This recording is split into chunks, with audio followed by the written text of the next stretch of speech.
स्वागत है आप सभी का नई वीडियो में। तो आज इस वीडियो में हम बात करेंगे सीजीएल में एरर स्पॉटिंग के जो क्वेश्चंस पूछे गए थे लास्ट एग्जाम्स में, उनकी हम बात करेंगे। तो पहला क्वेश्चन यहाँ पे देखते हैं, as soon the ceremony was over the champions would walk in a majestic procession. तो देखिए इसमें क्या है, as soon the ceremony was over, कोई भी ऐसी इमीडिएट एक्शन की बात की है ठीक है, जैसे ही वो खत्म हुआ। तो आप सभी को पता है कि ये पूरा सेंटेंस कब कंप्लीट होता है, एज सून एज, जैसे ही वो खत्म हुआ। तो अगर हम एरर स्पॉटिंग की बात कर रहे हैं तो इसमें पहला एरर कहाँ पे है, यहीं पे, as soon as the ceremony was over the champions would walk in a majestic procession. देखिए नेक्स्ट क्वेश्चन में क्या पूछने की कोशिश कर रहा है वो, देखिए parents expect children to comply by their wishes. अब देखिए ये एक प्रेपोजिशन का क्वेश्चन है, और प्रेपोजिशन में अगर आपने पढ़ी होगी तो आपको पता होगा कि कंप्लाई के साथ हम क्या यूज करते हैं, विद, ना कि बाय। आइए देखते हैं थर्ड क्वेश्चन में क्या कहना चाह रहा है।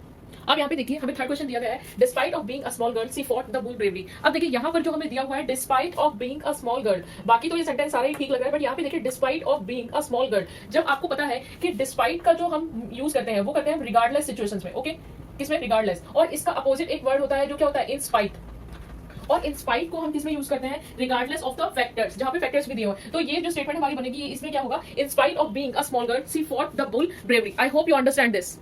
इस क्वेश्चन में देखिए क्या कहने की कोशिश कर रहा है, if he were to climb the tree and bring the kitty down the child was happy. सबसे पहले देखिए इस केस में हमें दो सेंटेंस दिए हुए हैं, और दूसरा जो कि हमारा क्या है, कंडीशनल है, जिसमें कहना चाह रहा है कि बच्चा खुश हो जाता अगर वो क्या किटी को नीचे उतार लाता, किसमें, पेड़ पे चढ़ के, तो बच्चा खुश हो जाएगा। मतलब ये क्या है, ये कंडीशनल है। और जब भी हम कंडीशनल स्टेटमेंट की बात करते हैं तो यहाँ पर क्या आएगा, वाज ना आके यहाँ पर आएगा वुड बी, वुड बी। और ये किसको दर्शाता है, हमने पिछले टेंस की वीडियोस में जब बात की थी तो मैंने आपको कुछ स्ट्रक्चर्स बताए थे, और उन स्ट्रक्चर्स में से आपको क्या समझ में आ रहा है, ये किस चीज का स्ट्रक्चर हो सकता है। जी हाँ, ये है सिंपल पास्ट टेंस का स्ट्रक्चर, ओके, जिसमें कि मैंने आपको बताया था कि अगर हमारे पास दो स्टेटमेंट्स हैं तो उन स्टेटमेंट को देखिए सबसे पहले हम कैसे करते हैं, इसको एक एग्जांपल की हेल्प से समझिए। देखिए if I von a lottery I would buy a car, okay. इसमें भी देखिए सेकंड में क्या है, आपके पास एक कंडीशनल स्टेटमेंट है, और जब भी हम कंडीशनल स्टेटमेंट की बात करते हैं तो वहां पे हम क्या यूज करेंगे, वुड यूज करेंगे। आइए आगे चल के नेक्स्ट क्वेश्चन देखते हैं, जो कि है हमारा, had you not playing with a ball for morning. तो अब इसमें देखिए एरर कहां पर है, सबसे पहले आप मुझे बताइए कि ये किसके केस में आ सकता है। तो ये है हमारा पास्ट परफेक्ट और कॉन्टिन्यूअस, ठीक है, क्योंकि अभी वो काम क्या हो रहा है, चल रहा है। Had you not playing with a ball for morning, ठीक है। तो अब यहाँ पर देखिए हमारा क्या क्या चीज मिसिंग है और क्यों ये एरर में दिया हुआ है। जब मैं बात कर रही हूँ यहाँ पर पास्ट परफेक्ट कॉन्टिन्यूअस की, मैंने उसका स्ट्रक्चर आपको बताया था कि पास्ट परफेक्ट कॉन्टिन्यूअस के केस में जो हमारा स्ट्रक्चर होता है वो होता है हमारा हैड बीन प्लस वर्ब की फॉर्म के साथ आईएनजी, ठीक है, हैड बीन प्लस वर्ब की फॉर्म के साथ आईएनजी। अब देखिए यहां से हैड यू नॉट, क्या मिसिंग है, यहां से been, had you not been playing with a ball, और यहाँ पर क्या यूज होगा, सुबह से बात कर रहा है, ठीक है, तो यहाँ पर क्या यूज होगा, सिंस। तो ये दोनों एरर्स थे इस क्वेश्चन में। आइए देखते हैं नेक्स्ट क्वेश्चन।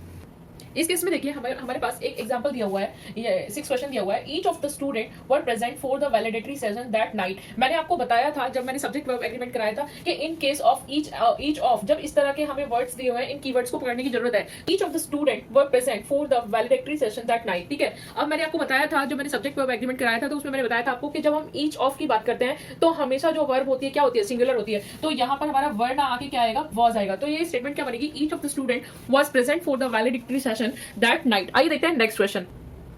क्वेश्चन नंबर 7 में देखिए क्या कहने की कोशिश कर रहा है कि my friends who were preparing to climb the Mount Everest have reached the camp. अगर आप यहाँ पर देखेंगे तो यहाँ पर होम जो है हमारा क्या है, ऑब्जेक्टिव प्रोनाउन है, ऑब्जेक्टिव प्रोनाउन। और इस केस में हम ऑब्जेक्टिव प्रोनाउन ना यूज करके हम करेंगे यूज सब्जेक्टिव प्रोनाउन, क्योंकि बात हो रही है माय फ्रेंड्स की। तो सब्जेक्टिव प्रोनाउन हमारा क्या बनेगा यहाँ पर, who, my friends who were preparing to climb the Mount Everest have reached the camp. आइए देखते हैं next question.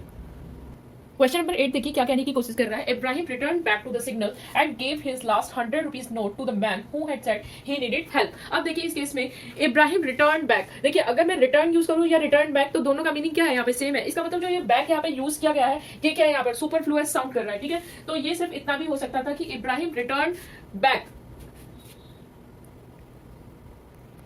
To the signal. तो इसको हम क्या यूज कर सकते हैं, Ibrahim return to the signal and gave his last 100 rupees note to the man who said he needed help, ठीक है। तो अगर हम इसको ना भी यूज करें तो काम चल जाएगा। तो आइए देखते हैं नेक्स्ट क्वेश्चन, क्वेश्चन नंबर 9। इस क्वेश्चन को समझने की कोशिश कीजिए कि this newspaper has a bigger circulation from any other newspaper. Any other newspaper, इसका मतलब क्या है कि यहाँ पे कंपैरिजन करने की कोशिश कर रहा है, ठीक है। यहाँ पे भी देखिए इससे भी पता चल रहा है कि यहाँ पे क्या यूज कर रहा है, कंपैरिजन करने की कोशिश कर रहा है। और जब हम कंपैरिजन यूज करते हैं तो हम फ्रॉम यूज नहीं करते, क्या यूज करते हैं, देन। आया समझ आपको कि this newspaper has a bigger circulation than any other newspaper, क्योंकि हम जब देन यूज करते हैं तो हम कंपैरेटिव स्टेटमेंट्स की बात करते हैं, दोनों स्टेटमेंट जो कि कंपेयर की गई है। आइए देखते हैं इस सीरीज का लास्ट क्वेश्चन। देखिए हमारा लास्ट क्वेश्चन और क्वेश्चन नंबर 10 क्या कहता है, I wish I help him with his homework last night मतलब पिछली रात, ठीक है। इसका मतलब ये काम क्या ऑलरेडी हो चुका है। जब ये काम हो चुका है तो इसका मतलब इसमें पास्ट परफेक्ट की बात की गई है, और हमें सबको पता है कि जब हम पास्ट परफेक्ट की बात करते हैं तो यहाँ पर वर्ब की आती है कौन सी, थर्ड फॉर्म, और किसके साथ, हैड के साथ। तो यहाँ पर यही गलती थी, I wish I had help him with his homework last night. So this was all about the 10 question series of the CGL error spotting portion. और इसके अलावा आपको ये वीडियो अच्छी लगे तो प्लीज लाइक करना और कमेंट्स करके मुझे बताइए कि कैसा जा रहा है इस सब पेज पर सब।